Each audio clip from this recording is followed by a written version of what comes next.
नमस्ते। 1982 में एक नोबेल आया और इस नोबेल ने पूरे मर्द समाज को अनकंफर्टेबल कर दिया। यह एक ब्लैक लड़की की कहानी है जो पढ़ी लिखी नहीं है, जिसका कई बार रेप किया गया, जिसको बीट किया गया और जिसकी कोई नहीं सुनता था। और उस लड़की ने गॉड को लेटर्स लिखे। एलाइक वॉकर का द कलर पर्पल उस लड़की कैली की कहानी है, लेकिन यह सिर्फ उस लड़की की कहानी नहीं है, यह हर उस इंसान की कहानी है जिसे साइलेंस्ड किया गया। यह नोबेल वुमेन की एजेंसी और फ्रीडम की एक फेमिनिस्ट मैनिफेस्टो है। 1930s के ब्लैक अमेरिकन की रेशियल जस्टिस टेक्स्ट है। ऑप्रेसिव गॉड से लिबरेटिंग गॉड तक की एक स्पिरिचुअल जर्नी है। क्वियर रिप्रेजेंटेशन रेयर था तो ये क्वियर नैरेटिव भी है। और अंत में एक एपिस्टोलरी मास्टरपीस है जो लेटर्स के फॉर्म में लिखी गई है। एलाइक वॉकर का जन्म 9 फरवरी 1944 को एटर्टन जॉर्जिया में हुआ था। एक शेयर क्रॉपर फैमिली की 8th चाइल्ड थी। बचपन में एक एक्सीडेंट में उन्होंने अपने आई साइट को खो दिया था। वैसे तो हम सभी फेमिनिज्म के बारे में जानते हैं, लेकिन वॉकर ने वुमनिज्म टर्म कॉइन किया जो ब्लैक वुमन के एक्सपीरियंस को स्पेसिफिकली एड्रेस करता है, और यह फेमिनिज्म से रिलेटेड है लेकिन डिस्टिंक्ट है। वॉकर ने in search of our mothers gardens में वुमनिस्ट को डिफाइन किया। Womanist versus feminist. Main stream feminism primarily white middle class woman की कंसर्न को एड्रेस करती है। वुमनिज्म स्पेसिफिकली ब्लैक वुमन के इंटरजेक्शनल एक्सपीरियंस को एड्रेस करती है, जहां रेस, जेंडर, क्लास और सब एक साथ ऑपरेस होते हैं।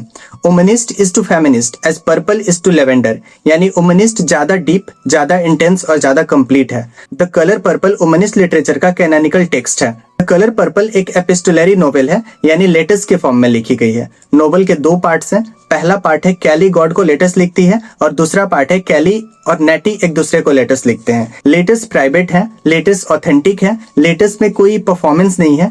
कैली का जो वॉइस है वो अनएजुकेटेड है, वर्नाकुलर, रॉ है और यही उसकी ऑथेंटिसिटी है। Walker deliberately black English vernacular use करती हैं। यह इनकरेक्ट इंग्लिश नहीं, यह एक लिविंग लैंग्वेज है।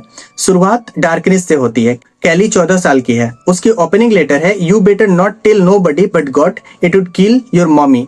यह लाइन सब कुछ एस्टेब्लिश करती है।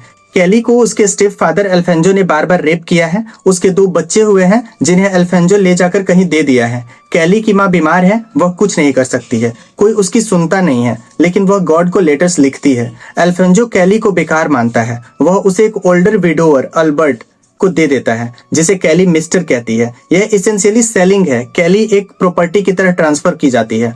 मिस्टर एक्चुअली कैली की छोटी बहन नेटी को चाहता है, लेकिन अल्फेंजो ने नेटी को रिफ्यूज कर दिया।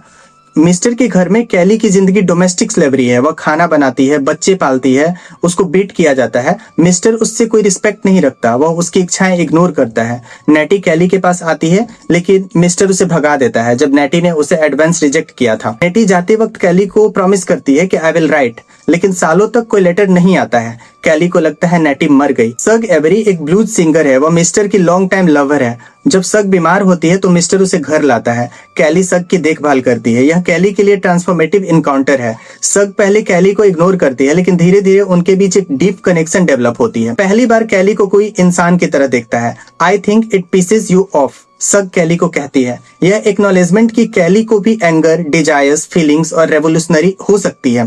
कैली और सग का रिलेशनशिप डीपली इंटीमेट है। यह रोमांटिक, सेक्सुअल, स्पिरिचुअल और प्लेटोनिक सब एक साथ है। सग कैली को बताती है कि वह ब्यूटीफुल है। सग कैली को प्लेजर इंट्रोड्यूस कराती है जो उसने कभी एक्सपीरियंस नहीं किया था। सग कैली को अपने सेक्सुअल डिस्कवर करने में हेल्प करती है। यह लेस्बियन रिलेशनशिप है जो 1982 में मेन स्ट्रीम फिक्शन में एक्स्ट्राऑर्डिनरीली रेयर था। वॉकर ने डेलिबरेटली इसे कंट्रोल रखा। क्वियर ब्लैक वुमन का एक्सपीरियंस मैनस्ट्रीम नैरेटिव में। कैली डिस्कवर करती है कि मिस्टर सालों से नेटी के लेटर्स को हाइड रखा। सग इन्हें फाइंड करने में हेल्प करती है। नेटी के लेटर्स रिवील करते हैं कि नेटी अफ्रीका गई थी एक मिशनरी कपल सैमुअल और कैरन के साथ। वह कपल कैली के दोनों चिल्ड्रन ओलिविया एंड एडम को रेज कर रहे थे। यह कैली को पता नहीं था। अफ्रीका में नेटी ओलिंका ट्राइब के साथ रहती है। वह उनकी culture, struggle and colonial operations देखती है। नेटी के लेटर्स कैली की स्टोरी को ग्लोबल कंटेक्स्ट देते हैं। सग और कैली एक रात बात कर रहे हैं। कैली अपना एंगर एक्सप्रेस करती है मिस्टर के बारे में। सग पूछती है तो उससे नफरत नहीं करती। कैली कहती है मैं ट्राई करती हूँ नहीं करने के लिए, क्योंकि वह बस एक इंसान है। लेकिन अंदर से कैली का एंगर ग्रो कर रहा होता है। एक डिनर सीन में जब सब लोग एक साथ टेबल पर हैं, कैली फाइनली बोलती है। वह मिस्टर को कहती है until you do right by me everything you touch will crumble. यह कैली की फर्स्ट एक्ट ऑफ डिफेंस है। यह मोमेंट एक्स्ट्रा ऑर्डिनरी है। एक औरत जो सालों से चुप रही वो फाइनली बोल रही है। मिस्टर उसे लाफ करके डिसमिस करता है, लेकिन कैली की ट्रांसफॉर्मेशन शुरू हो चुकी है। कैली सग के साथ मेम्फिस चली जाती है, जहां कैली पैंट सिलना शुरू करती है और एक बिजनेस स्थापित करती है जिसमें वो पैंट्स एंड ट्राउजर सिलती है। यह डिटेल सिंबॉलिक है। Pant is equal to masculine clothing. Celie masculine और फेमिनिन दोनों के लिए पैंट बनाती है। यह जेंडर नॉर्म्स को सबवर्ट करना है। कैली फाइनेंशियली इंडिपेंडेंट हो जाती है। नेटी के लेटर्स पढ़कर कैली रियलाइज करती है कि उसने जो गॉड को लेटर्स लिखे वह गॉड एक्चुअली कौन था। वह एक व्हाइट मेल ओल्ड गॉड था जो ऑपरेसर्स जैसा था। कैली सग से कहती है कि I don't write to God no more, I write to you. Shug Celie को एक नया स्पिरिचुअल विजन देती है। God is inside you and inside everybody else. You come into the world with God, but only them that search for it inside find it. यह pantheistic और womanist theology है। God everywhere है, trees में, air में, people में। Church जाने की जरूरत नहीं है। और गॉड जेंडर नहीं है, गॉड इट है, IT। Trying to chase that old white man out by my head। यह डीकोलोनाइजेशन ऑफ स्पिरिचुअलिटी है।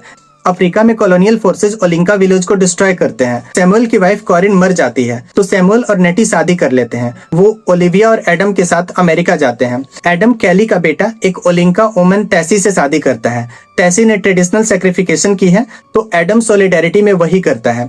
कैली अब अपने फ्रीडम में है। अल्फोंसो मर गया है और यह रिवील होता है कि वह कैली का स्टेप फादर था, बायोलॉजिकल फादर नहीं, जिसका मतलब है कैली और नेटी की रियल फादर की प्रॉपर्टी अब उनकी है। नेटी, सैमुअल, ओलिविया, एडम और टैसी सब वापस आते हैं। कैली कहती है कि I think this is the youngest I have ever felt. The colour purple एक ऐसा नॉवेल है जो आपको ट्रांसफॉर्म करता है। कैली की जर्नी डार्कनेस से लाइट तक, साइलेंस से वॉइस तक, ऑपरेशन से फ्रीडम तक, यह एक यूनिवर्सल है, लेकिन यह स्पेसिफिकली और अनअपोलोजेटिकली ब्लैक वुमन की स्टोरी है। वॉकर का मैसेज है कि जो लोग सबसे ज्यादा साइलेंस्ड होते हैं उनकी आवाज में सबसे ज्यादा ट्रूथ होता है। और सग का गॉड का vision, God is in everything, in every colour, in every person. यह एक लिबरेटिंग थियोलॉजी है जो किसी भी चर्च से ज्यादा इंक्लूसिव है। कैली का लास्ट लेटर जो पहले गॉड को थे अब सब कुछ को एड्रेस करते हैं। यह परफेक्ट एंडिंग है। Dear God, dear stars, dear trees, dear sky, dear people, dear everything and dear God. Celie ने गॉड को एवरीवेयर फाइंड किया, इंक्लूडिंग खुद में भी। और यही कलर पर्पल की इमॉर्टल लेगेसी है। तुम्हारे अंदर भी गॉड है, तुम्हारी स्टोरी भी वैल्यूएबल है और हर पर्पल फ्लावर को नोटिस करना यह भी एक स्पिरिचुअल एक्ट है। Thank you.